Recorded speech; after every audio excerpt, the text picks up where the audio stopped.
बिस्मिल्लाहिर्रहमानिर्रहीम। आज की वीडियो में हम डिस्कस करेंगे मिड ब्रेन और हाइंड ब्रेन के बारे में।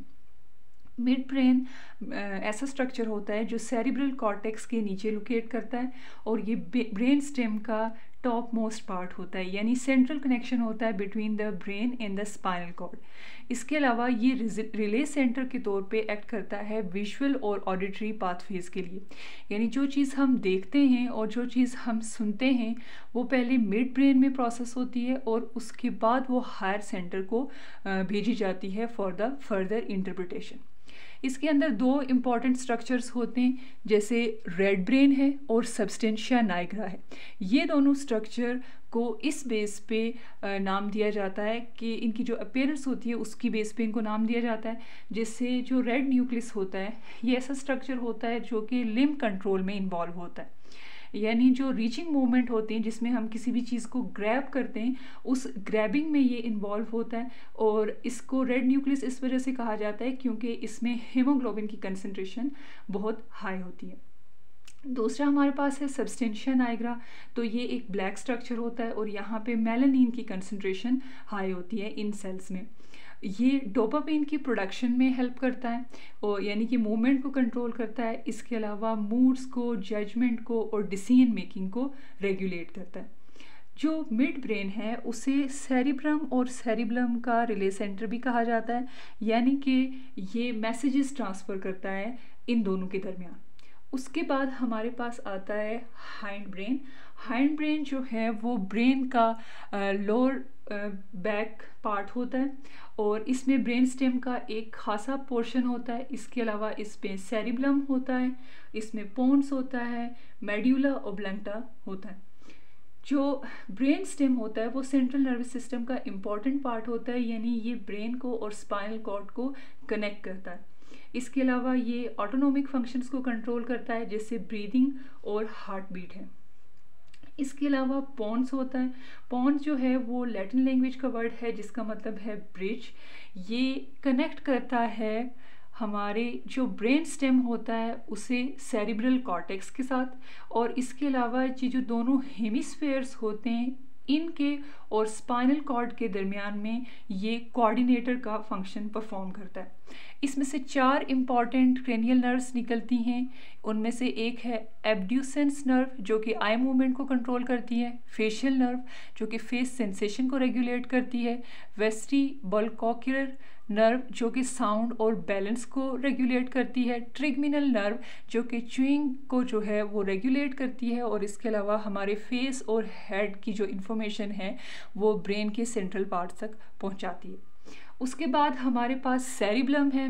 सेरिब्लम जो है वो भी एक लैटिन लैंग्वेज का वर्ड है जिसका मतलब है लिटिल ब्रेन, और इसके भी 2 हेमिस्फेयर्स होते हैं लाइक सेरिब्रम, और ये जो है वो 2 मेन पार्ट से बना होता है, ग्रे मैटर और वाइट मैटर। जो इसकी आउटर डेंस लेयर होती है वो ग्रे मैटर होता है और जो इनर रीजन होता है वो वाइट मैटर होता है। ब्रेन के ये जो पार्ट्स हैं जो ग्रे मैटर और वाइट मैटर, ये इस बेस पे डिफ्रेंशिएट होते हैं कि जो वाइट मैटर का जो पोर्शन होता है वहाँ पे जो नर्व्स होती हैं वो माइलिनेटेड शीट से कवर होती हैं, जबकि जो ग्रे मैटर है वहाँ पे अनमाइलिनेटेड नर्व्स प्रेजेंट होती हैं।